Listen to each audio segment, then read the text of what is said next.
जय माता दी। प्रिय भक्तजनों, आज श्री दुर्गा सप्तशती पाठ के दूसरे अध्याय में आप सभी का हार्दिक स्वागत है।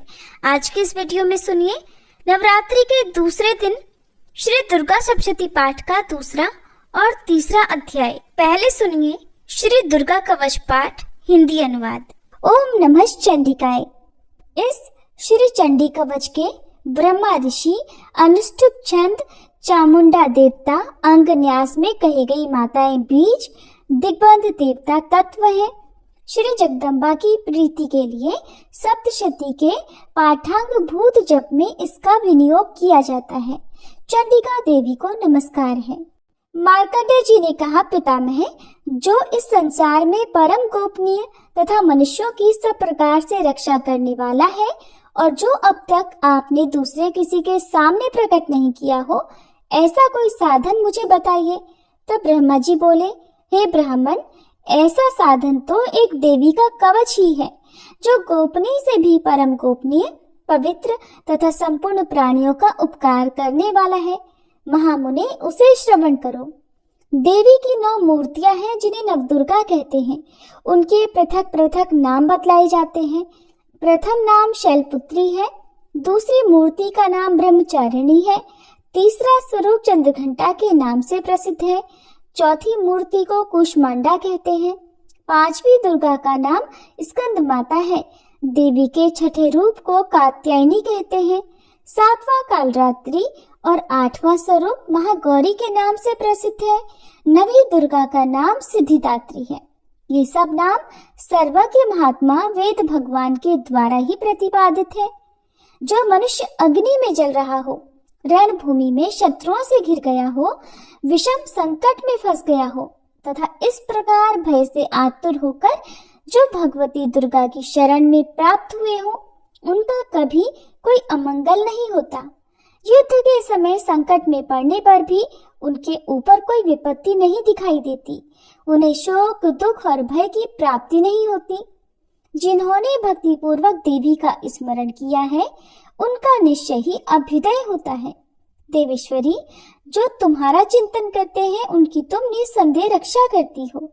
चामुंडा देवी प्रेत पर आरूढ़ होती है, वाराही भैंसे पर सवार होती है, ऐन्द्री का वाहन ऐरावत हाथी है, वैष्णवी देवी गरुड़ पर ही आसन जमाती है, महेश्वरी वृषभ पर आरूढ़ होती है, कौमारी का वाहन मयूर है, भगवान विष्णु की प्रियतमा लक्ष्मी देवी कमल के आसन पर विराजमान है और हाथों में कमल धारण किए हुए हैं। वृषभ पर आरूढ़ ईश्वरी देवी ने श्वेत रूप धारण कर रखा है। ब्राह्मी देवी हंस पर बैठी हुई है और सब प्रकार के आभूषणों से विभूषित है। इस प्रकार ये सभी माताएं सब प्रकार की योग शक्तियों से संपन्न है। इनके सिवा और भी बहुत सी देवियां हैं जो अनेक प्रकार के आभूषणों की शोभा से युक्त और नाना प्रकार के रत्नों से सुशोभित है। ये संपूर्ण देवियां क्रोध में भरी हुई हैं और भक्तों की रक्षा के लिए रथ पर बैठी दिखाई देती हैं। ये शंख, चक्र, गदा, शक्ति, हल और मूसल, खेटक और तोमर, परशु तथा पाश, कुंत और त्रिशूल और उत्तम शारंग धनुष आदि अस्त्र शस्त्र अपने हाथों में धारण करती हैं। दैत्यों के शरीर का नाश करना, भक्तों को अभयदान देना और देवताओं का कल्याण करना, यही उनके शस्त्र धारण का उद्देश्य है। कवच आरंभ करने के बाद पहले इस प्रकार प्रार्थना करनी चाहिए कि महान रौद्र रूप, अत्यंत घोर पराक्रम, महान बल और महान उत्साह वाली देवी, आप महान भय का नाश करने वाली हो, आपको नमस्कार है। आपकी ओर देखना भी कठिन है। शत्रुओं का भय बढ़ाने वाली जगदम्बिके, मेरी रक्षा करो। पूर्व दिशा में ऐन्द्रिय इंद्र शक्ति मेरी रक्षा करे।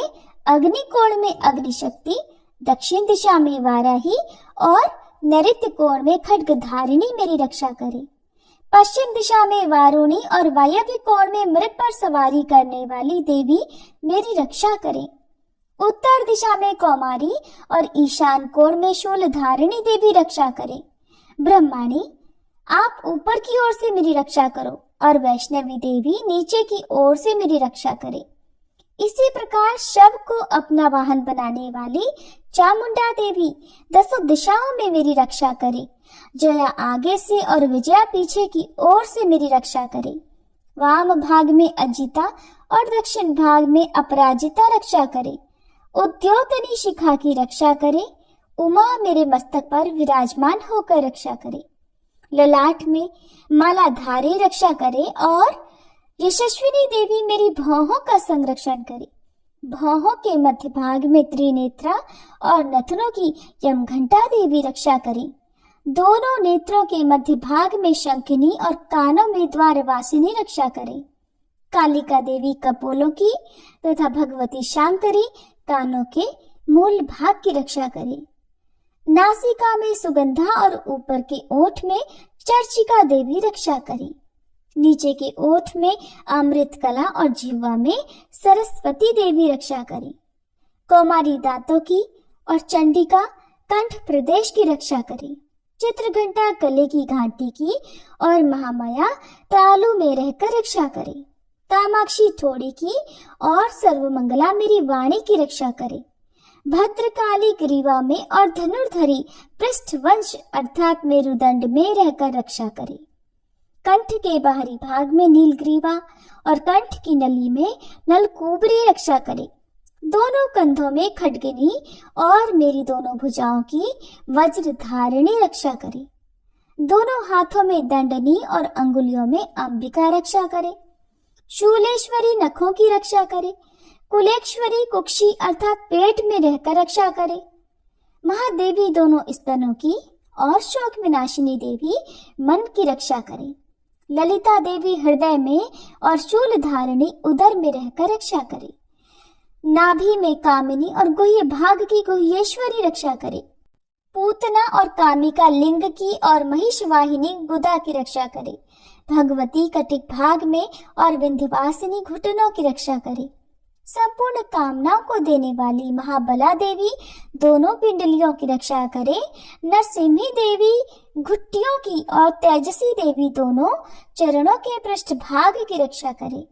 श्री देवी पैरों की अंगुलियों में और तलवासिनी पैरों के तलुओं में रहकर रक्षा करे। अपनी दाढ़ों के कारण भयंकर दिखाई देने वाली दृष्टा कराली देवी नखों की और ऊर्ध्वकेशिनी देवी केशों की रक्षा करे। रोमावलियों के छिद्रों में कौबेरी और त्वचा की वागीश्वरी देवी रक्षा करे। पार्वती देवी रक्त मज्जा वसा मांस हड्डी और मेद की रक्षा करे। आंतों की कालरात्रि और पित्त की मुकुटेश्वरी रक्षा करे। मूलाधार आदि कमल कोशों में पद्मावती देवी और कफ में चूड़ामणि देवी स्थित होकर रक्षा करे। नख के तेज की ज्वालामुखी रक्षा करे। जिसका किसी भी अस्त्र से भेदन नहीं हो सकता वह अभेद्या देवी शरीर की समस्त संधियों में रहकर रक्षा करे। ब्रह्माणी आप मेरे वीर की रक्षा करें। छत्रेश्वरी छाया की तथा धर्मधारिणी देवी मेरे अहंकार मन और बुद्धि की रक्षा करे। हाथ में वज्र धारण करने वाली वज्र हस्ता देवी मेरे प्राण अपान व्यान उदान और समान वायु की रक्षा करे। कल्याण से शोभित होने वाली भगवती कल्याण शोभना मेरे प्राणों की रक्षा करे।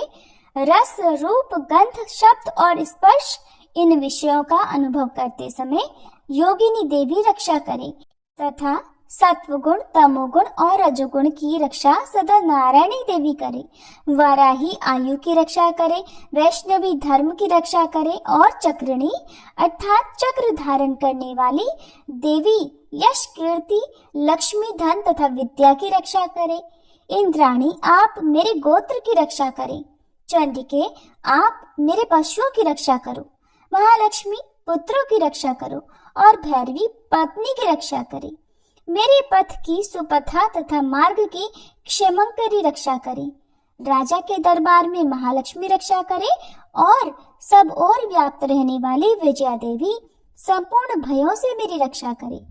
देवी जो स्थान कवच में नहीं कहा गया है अतएव रक्षा से रहित है वह सब आपके द्वारा सुरक्षित हो क्योंकि आप विजयशालिनी और पाप नाशिनी हो। यदि अपने शरीर का भला चाहे तो मनुष्य बिना कवच के कहीं एक पग भी ना जाए। कवच का पाठ करके ही यात्रा करे। कवच के द्वारा सब ओर से सुरक्षित मनुष्य जहाँ जहाँ भी जाता है वहाँ वहाँ उसे धन लाभ होता है तथा संपूर्ण कामनाओं की सिद्धि करने वाली विजय की प्राप्ति होती है। वह जिस जिस अभीष्ट वस्तु का चिंतन करता है उसको निश्चय ही प्राप्त कर लेता है।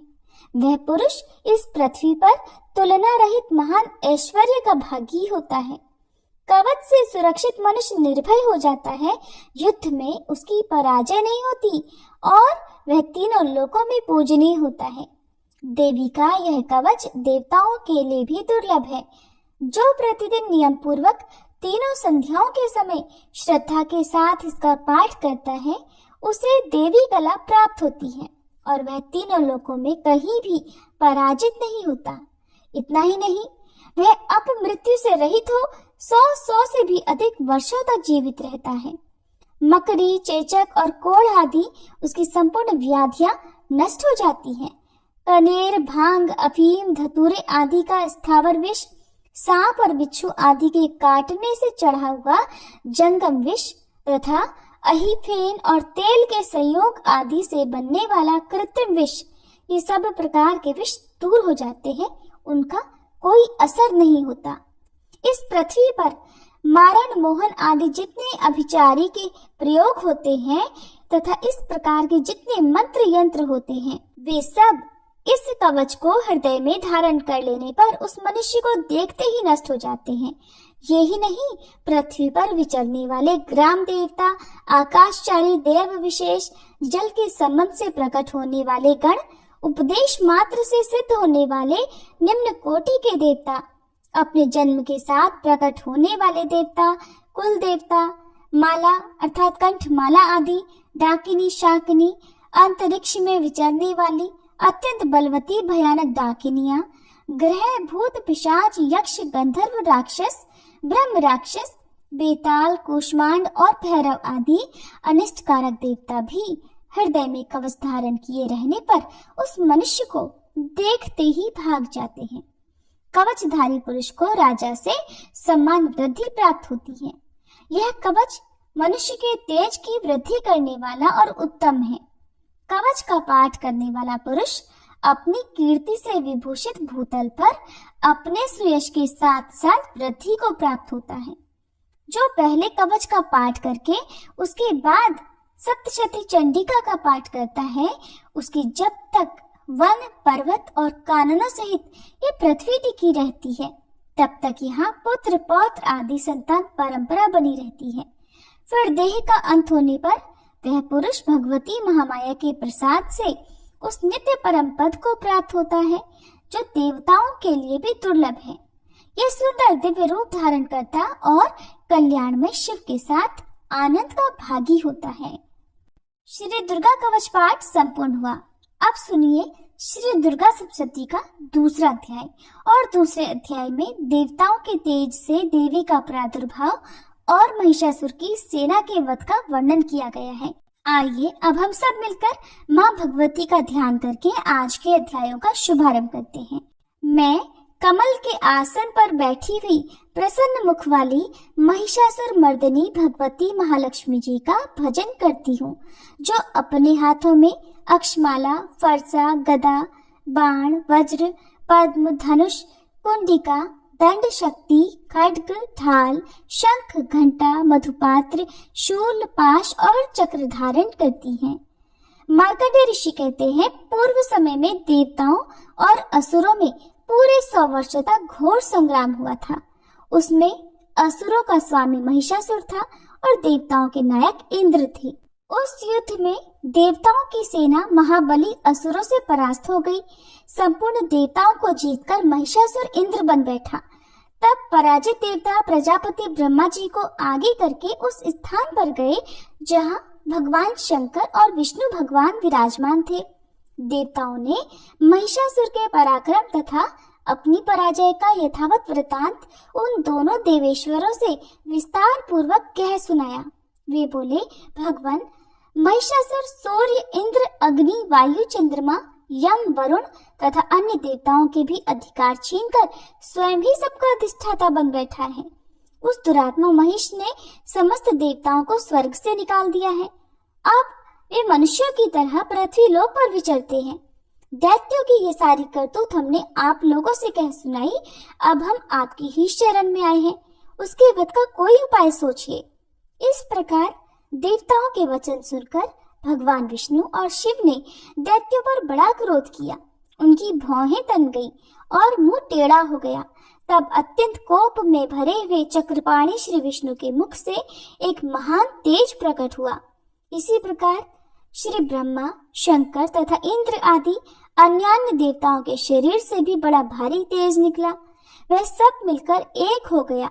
महान तेज का वह पुंज जाज्वल्यमान पर्वत सा जान पड़ा। देवताओं ने देखा, वहां उसकी ज्वालाएं संपूर्ण दिशाओं में व्याप्त हो रही थी। संपूर्ण देवताओं के शरीर से प्रकट हुए उस तेज की कहीं तुलना नहीं थी। एकत्रित होने पर वह एक नारी के रूप में परिणत हो गया और अपने प्रकाश से तीनों लोकों में व्याप्त जान पड़ा। भगवान शंकर का जो तेज था, उससे उस देवी का मुख प्रकट हुआ। यमराज जी के तेज से उसके सिर में बाल निकल आए। श्री विष्णु भगवान के तेज से उसकी भुजाएं उत्पन्न हुई। चंद्रमा के तेज से दोनों स्तनों का और इंद्र के तेज से मध्य भाग का प्रादुर्भाव हुआ। वरुण के तेज से जंघा और पिंडली तथा पृथ्वी के तेज से नितंब भाग प्रकट हुआ। ब्रह्मा जी के तेज से दोनों चरण और सूर्य के तेज से उनकी अंगुलियां हुई। वसुओं के तेज से हाथों की अंगुलियां और कुबेर के तेज से नासिका प्रकट हुई। उस देवी के दांत प्रजापति के तेज से और तीनों नेत्र अग्नि के तेज से प्रकट हुए थे। उसकी भौहें संध्या के और कान वायु के तेज से उत्पन्न हुए थे। इसी प्रकार अन्यान्य देवताओं के तेज से भी उस कल्याणमयी देवी का आविर्भाव हुआ। इसके बाद समस्त देवताओं के तेजपुंज से प्रकट हुई देवी को देखकर महिषासुर के सताए हुए देवता बड़े प्रसन्न हुए। पिनाकधारी भगवान शंकर ने अपने शूल से एक शूल निकालकर उन्हें दिया कि भगवान विष्णु ने भी अपने चक्र से चक्र उत्पन्न करके भगवती को अर्पण कर दिया। वरुण ने भी शंख भेंट किया, अग्नि ने उन्हें शक्ति दी और वायु ने धनुष तथा बाण से भरे हुए दो तरकस प्रदान किए।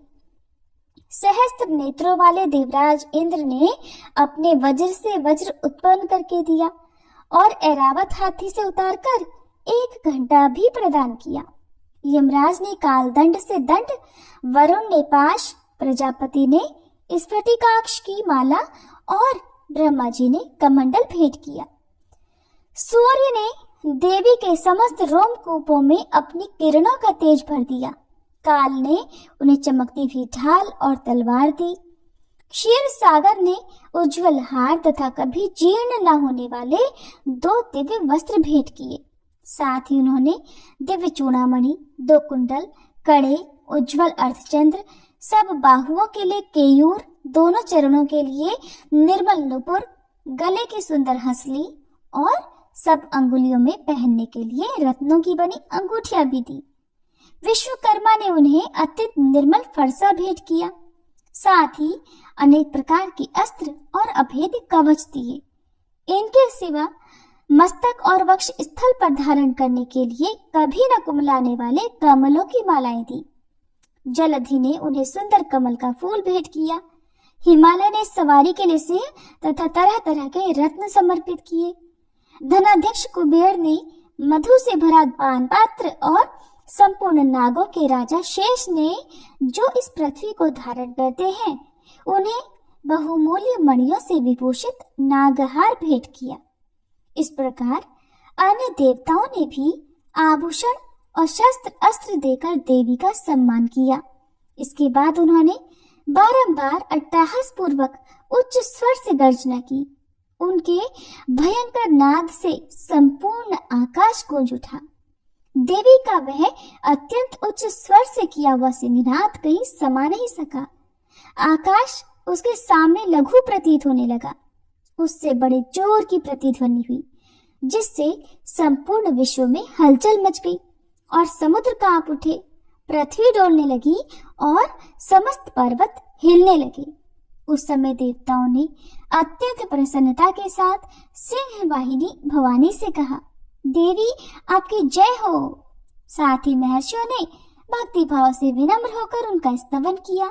संपूर्ण त्रिलोकी को शोभग्रस्त देखकर दैत्यगण अपनी समस्त सेना को कवच आदि से सुसज्जित कर हाथों में हथियार लेकर सहसा उठकर खड़े हो गए। उस समय महिषासुर ने बड़े क्रोध में आकर कहा, आह, ये क्या हो रहा है? फिर वह संपूर्ण असुरों से घिरकर उस सेनाथ की ओर लक्ष्य करके दौड़ा और आगे पहुंचकर उसने देवी को देखा, जो अपनी प्रभा से तीनों लोकों को प्रकाशित कर रही थी। उनके चरणों के भार से पृथ्वी दबी जा रही थी। माथे के मुकुट से आकाश में रेखा सी खींच रही थी और वे अपने धनुष की टंकार से सातों पातालों को क्षुब्ध किए देती थी। देवी अपनी हजारों भुजाओं से संपूर्ण दिशाओं को आच्छादित करके खड़ी थी। इसके बाद उनके साथ दैत्यों का युद्ध छिड़ गया। नाना प्रकार की अस्त्र शस्त्रों के प्रहार से संपूर्ण दिशाएं उद्भासित होने लगी। चिक्षुर नामक महान असुर महिषासुर का सेनानायक था। वह देवी के साथ युद्ध करने लगा।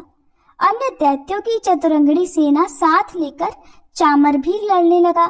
60,000 रथियों के साथ आकर उदग्र नामक महादैत्य ने लोहा लिया।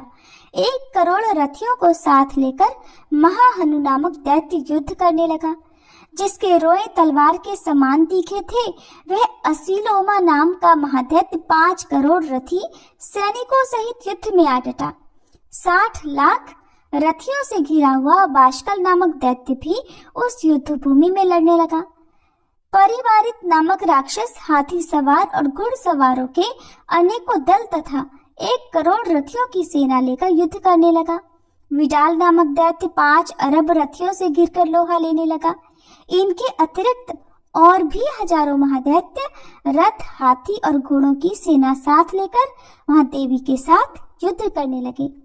स्वयं महिषासुर उस रणभूमि में कोटि कोटि सहस्त्र रथ, हाथी और घोड़ों की सेना से घिरा हुआ खड़ा था। वे दैत्य देवी के साथ तोमर, भिंदीपाल, शक्ति, मूसल, खड्ग, परशु और पट्टिश आदि अस्त्र शस्त्रों का प्रहार करते हुए युद्ध कर रहे थे। कुछ दैत्यों ने उन पर शक्ति का प्रहार किया, कुछ लोगों ने पाश फेंके और कुछ दूसरे दैत्यों ने खड्ग प्रहार करके देवी को मार डालने का उद्योग किया। देवी ने भी क्रोध में भरकर खेल खेल में ही अपने अस्त्र शस्त्रों की वर्षा करके दैत्यों के वे समस्त अस्त्र शस्त्र काट डाले। उनके मुख पर परिश्रम या थकावट का रंच मात्र भी चिन्ह नहीं था। देवता और ऋषि उनकी स्तुति करते थे और वे भगवती परमेश्वरी दैत्यों के शरीरों पर अस्त्र शस्त्रों की वर्षा करती रही। देवी का वाहन सिंह भी क्रोध में भरकर गर्दन के बालों को हिलाता हुआ असुरों की सेना में इस प्रकार विचरने लगा, मानो वनों में दावानल फैल रहा हो। रणभूमि में दैत्यों के साथ युद्ध करती हुई अंबिका देवी ने जितने निश्वास छोड़े वे सभी तत्काल सैकड़ों हजारों गणों के रूप में प्रकट हो गए और परशु, भिंदीपाल, खड्ग तथा पट्टिश आदि अस्त्रों द्वारा असुरों का सामना करने लगे। देवी की शक्ति से बढ़े हुए वे गण असुरों का नाश करते हुए नगाड़ा और शंख आदि बाजे बजाने लगे। उस संग्राम महोत्सव में कितने ही गण मृदंग बजा रहे थे। इसके बाद देवी ने त्रिशूल से, गदा से, शक्ति की वर्षा से और खड्ग आदि से सैकड़ों महादैत्यों का संहार कर डाला। कितनों को घंटे के भयंकर नाद से मूर्छित करके मार गिराया। बहुतेरे दैत्यों को पाश से बांधकर धरती पर घसीटा। कितने ही दैत्य उनकी तीखी तलवार की मार से 2-2 टुकड़े हो गए। कितने ही गदा की चोट से घायल होकर धरती पर सो गए। कितने ही मूसल की मार से अत्यंत आहत होकर रक्त वमन करने लगे। कुछ दैत्य शूल से छाती फट जाने के कारण पृथ्वी पर ढेर हो गए। उस रणांगण में बाण समूहों की वृष्टि से कितने ही असुरों की कमर टूट गई। बाज की तरह झपटने वाले देव पीड़क दैत्यगण अपने प्राणों से हाथ धोने लगे। किन्हीं की बाहें छिन्न भिन्न हो गई, कितनों की गर्दनें कट गई। कितने ही दैत्यों के मस्तक कट कट कर गिरने लगे। कुछ लोगों के शरीर मध्य भाग में ही विदीर्ण हो गए। कितने ही महादैत्य जांघें कट जाने से पृथ्वी पर गिर पड़े। कितनों को ही देवी ने एक बाह, एक पैर और एक नेत्र वाले करके 2 टुकड़ों में चीर डाला। कितने ही दैत्य मस्तक कट जाने पर भी गिरकर उठ जाते और फिर केवल धड़ के ही रूप में अच्छे अच्छे हथियार हाथ में लेकर देवी के साथ युद्ध करने लगते। दूसरे कबंध युद्ध के बाजों की लय पर नाचते थे। कितने ही बिना सिर के धड़ हाथों में खड्ग, शक्ति और स्टी लिए दौड़ते थे और दूसरे महादैत्य ठहरो ठहरो ये कहते हुए देवी को युद्ध के लिए ललकारते थे। जहाँ वह घोर संग्राम हुआ था वहां की धरती देवी के गिराए हुए रथ, हाथी, घोड़े और असुरों की लाशों से ऐसी पट गई थी कि वहां चलना फिरना असंभव हो गया था। दैत्यों की सेना में हाथी, घोड़े और असुरों के शरीरों से इतनी अधिक मात्रा में रक्तपात हुआ था कि थोड़ी ही देर में वहां खून की बड़ी बड़ी नदियां बहने लगी। जगदम्बा ने असुरों की विशाल सेना को क्षण भर में ही नष्ट कर दिया, ठीक उसी तरह जैसे तिनके और काठ के भारी ढेर को अग्नि कुछ ही क्षणों में भस्म कर देती है। और वह सिंह भी गर्दन के बालों को हिला हिलाकर जोर जोर से गर्जना करता हुआ दैत्यों के शरीर से मानो उनके प्राण चुन लेता था। वहां देवी के गणों ने भी उन महादैत्यों के साथ ऐसा युद्ध किया जिससे आकाश में खड़े हुए देवतागण उन पर बहुत संतुष्ट हुए और फूल बरसाने लगे।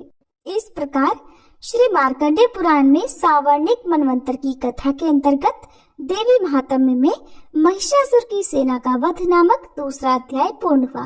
अब सुनिए तीसरा अध्याय, जिसमें सेनापतियों सहित महिषासुर के वध का वर्णन किया गया है। सबसे पहले हम सभी मिलकर माँ जगदम्बा का ध्यान करते हैं। जगदम्बा के श्री अंगों की कांति उदय काल के सहस्त्रों सूर्यों के समान है। वे लाल रंग की रेशमी साड़ी पहने हुए हैं। उनके गले में मुंडमाला शोभा पा रही है। दोनों स्तनों पर रक्त चंदन का लेप लगा है। वे अपने कर कमलों में जप मालिका, विद्या और अभय तथा वर नामक मुद्राएं धारण किए हुए हैं। तीनों नेत्रों से सुशोभित मुखारविंद की बड़ी शोभा हो रही है। उनके मस्तक पर चंद्रमा के साथ ही रत्नमय मुकुट बंधा है और वे कमल के आसन पर विराजमान है। ऐसी देवी को मैं भक्ति पूर्वक प्रणाम करती हूँ। मार्कंडेय ऋषि कहते हैं, दैत्यों की सेना को इस प्रकार तहस नहस होती देख महादैत्य सेनापति चिक्षुर क्रोध में भरकर अंबिका देवी से युद्ध के लिए आगे बढ़ा। वह असुर रणभूमि में देवी के ऊपर इस प्रकार बाणों की वर्षा करने लगा जैसे बादल मेरुगिरी के शिखर पर पानी की धार बरसा रहा हो। तब देवी ने अपने बाणों से उसके बाण समूह को अनायास ही काटकर उसके घोड़ों और सारथी को भी मार डाला। साथ ही उसके धनुष तथा अत्यंत ऊंची ध्वजा को भी तत्काल काट गिराया। धनुष कट जाने पर उसके अंगों को अपने बाणों से बींध डाला।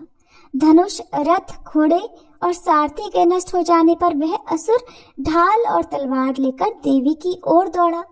उसने तीखी धार वाली तलवार से सिंह के मस्तक पर चोट करके देवी की भी बाईं भुजा में बड़े वेग से प्रहार किया।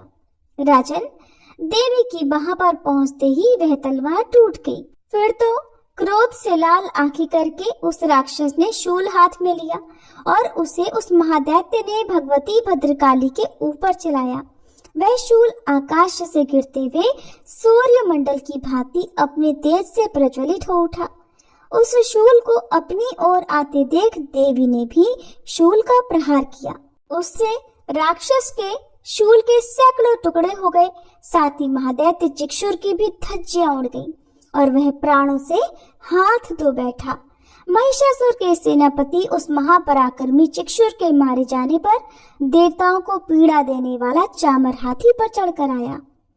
उसने देवी के ऊपर शक्ति का प्रहार किया, किंतु जगदम्बा ने उसे अपने हुंकार से ही आहत और निष्प्रभ करके तत्काल पृथ्वी पर गिरा दिया। शक्ति टूटकर गिरी हुई देख चामर को बड़ा क्रोध हुआ। अब उसने शूल चलाया, किंतु देवी ने उसे भी अपने बाणों द्वारा काट डाला। इतने में ही देवी का सिंह उछलकर हाथी के मस्तक पर चढ़ बैठा और उस दैत्य के साथ खूब जोर लगाकर बहुयुद्ध करने लगा। वे दोनों लड़ते लड़ते हाथी से पृथ्वी पर आ गए और अत्यंत क्रोध में भरकर एक दूसरे पर बड़े भयंकर प्रहार करते हुए लड़ने लगे। इसके बाद सिंह बड़े वेग से आकाश की ओर उछला और उधर से गिरते समय उसने पंजों की मार से चामर का सिर धड़ से अलग कर दिया। इसी प्रकार उदग्र भी शिला और वृक्ष आदि की मार खाकर रणभूमि में देवी के हाथों मारा गया तथा कराल भी दांतों, मुक्कों और थप्पड़ों की चोट से धराशायी हो गया। क्रोध में भरी हुई देवी ने गदा की चोट से उद्धत का कचूमर निकाल दिया, भिंदीपाल से वाशकल को और बाणों से ताम्र और अंधक को मौत के घाट उतार दिया। 3 नेत्रों वाली परमेश्वरी ने त्रिशूल से उग्रास्य, उग्रवीर्य तथा महाहनु नामक दैत्य को मार डाला। तलवार की चोट से विडाल के मस्तक को धड़ से काट गिराया। दुर्धर और दुर्मुख इन दोनों को भी अपने बाणों से यमलोक भेज दिया। इस प्रकार अपनी सेना का संहार होता देख महिषासुर ने भैंसे का रूप धारण करके देवी के गणों को त्रास देना आरंभ किया। किन्हीं को थूथन से मारकर, किन्हीं के ऊपर खुरों का प्रहार करके, किन्हीं किन्हीं को पूंछ से चोट पहुंचाकर, कुछ को सींगों से विदीर्ण करके, कुछ गणों को वेग से, किन्हीं को सिंहनाद से, कुछ को चक्कर देकर और कितनों को निश्वास वायु के झोंकों से धाराशायी कर दिया। इस प्रकार गणों की सेना को गिराकर वह असुर महादेवी के सिंह को मारने के लिए झपटा। इससे जगदम्बा को बड़ा क्रोध हुआ। उधर महापराक्रमी महिषासुर भी क्रोध में भरकर धरती को खुरों से खोदने लगा और अपने सींगों से ऊंचे ऊंचे पर्वतों को उठाकर फेंकने और गरजने लगा। उसके वेग से चक्कर देने के कारण पृथ्वी क्षुब्ध होकर फटने लगी। उसकी पूंछ से टकराकर समुद्र सब ओर से धरती को डुबोने लगा। हिलते हुए सींगों के आघात से विदीर्ण होकर बादलों के टुकड़े टुकड़े हो गए। उसके श्वास की प्रचंड वायु के वेग से उड़े हुए सैकड़ों पर्वत आकाश से गिरने लगे। इस प्रकार क्रोध में भरे हुए उस महादैत्य को अपनी ओर आते देख चंडिका ने उसका वध करने के लिए महान क्रोध किया। उन्होंने पाश फेंककर उस महान असुर को बांध दिया। उस महासंग्राम में बंध जाने पर उसने भैंसे का रूप त्याग दिया और तत्काल सिंह के रूप में वह प्रकट हो गया। उस अवस्था में जगदम्बा ज्यों ही उसका मस्तक काटने के लिए उद्यत हुई, त्यों ही वह खड्गधारी पुरुष के रूप में दिखाई देने लगा। तब देवी ने तुरंत ही बाणों की वर्षा करके ढाल और तलवार के साथ उस पुरुष को भी बींध डाला। इतने में ही वह महान गजराज के रूप में परिणत हो गया और अपनी सूंड से देवी के विशाल सिंह को खींचने और गरजने लगा। खींचते समय देवी ने तलवार से उसकी सूंड काट डाली। तब उस महादैत्य ने पुनः भैंसे का शरीर धारण कर लिया और पहले की ही तरह चराचर प्राणियों सहित तीनों लोगों को व्याकुल करने लगा। तब क्रोध में भरी हुई जगन्माता चंडिका बारंबार उत्तम मधु का पान करने और लाल लाल आंखें करके हंसने लगी। उधर वह बल और पराक्रम के मद से उन्मत्त हुआ राक्षस गरजने लगा और अपने सींगों से चंडी के ऊपर पर्वतों को फेंकने लगा। उस समय देवी अपने बाणों के समूह से उसके फेंके हुए पर्वतों को चूर्ण करती हुई बोली। बोलते समय उनका मुख मधु के मद से लाल हो रहा था और वाणी लड़खड़ा रही थी। देवी ने कहा, ओ मूढ़, मैं जब तक मधु पीती हूँ तब तक तू क्षण भर के लिए खूब गरज ले। मेरे हाथ से यही तेरी मृत्यु हो जाने पर अब शीघ्र ही देवता भी गर्जना करेंगे। ऋषि कहते हैं, ऐसा कहकर देवी उछली और उस महादैत्य के ऊपर चढ़ गई। फिर अपने पैर से उसे दबाकर उन्होंने शूल से उसके कंठ में आघात किया। उनके पैर से दबा होने पर भी महिषासुर अपने मुख से दूसरे रूप में बाहर होने लगा। अभी आधे शरीर से ही वह बाहर निकलने पाया था कि देवी ने अपने प्रभाव से उसे वहीं रोक दिया। आधा निकला होने पर भी वह महादैत्य देवी से युद्ध करने लगा।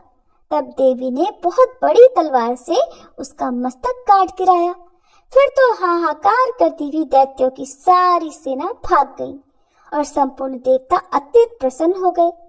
तब देवताओं ने दिव्य महर्षियों के साथ दुर्गा देवी का स्तवन किया। गंधर्वराज गाने गाने लगे और अप्सराएं नृत्य करने लगी। जय माता दी। इस प्रकार श्री मार्कंडेय पुराण में सावर्णिक मनवंतर की कथा के अंतर्गत देवी महात्म्य में महिषासुर वध नामक तीसरा अध्याय पूर्ण हुआ। ऋग्वेदोक्त देवी सूक्तम पाठ। देवी भगवती बोली, मैं रुद्र, वसु, आदित्य और विश्वदेव रूप से सर्वत्र विचरती हूँ। मित्र, वरुण, इंद्र, अग्नि और अश्विनी कुमारों को भी मैंने ही धारण कर रखा है।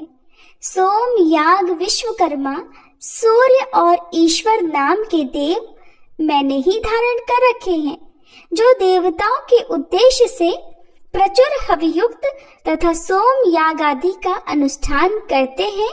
उन यजमानों का फल मुझ में विद्यमान है।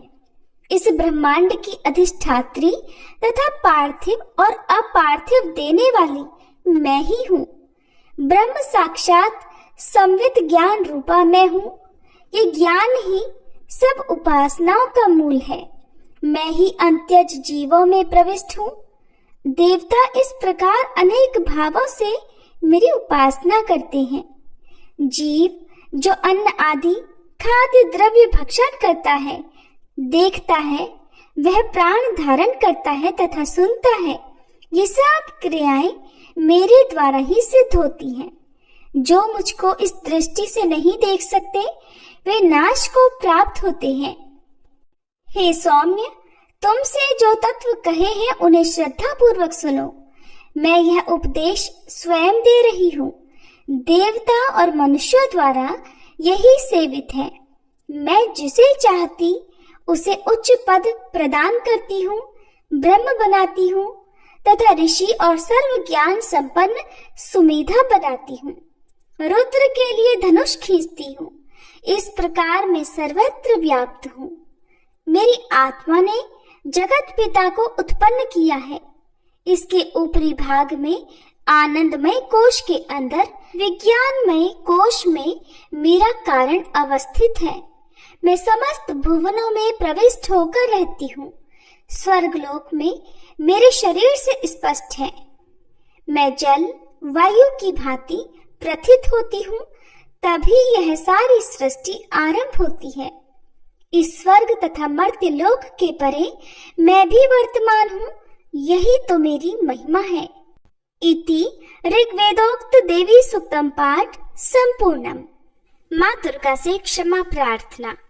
हे परमेश्वरी, मेरे द्वारा रात दिन सहस्त्रों अपराध होते रहते हैं। अपनी भक्त समझकर मेरे उन अपराधों को आप कृपा पूर्वक क्षमा करो।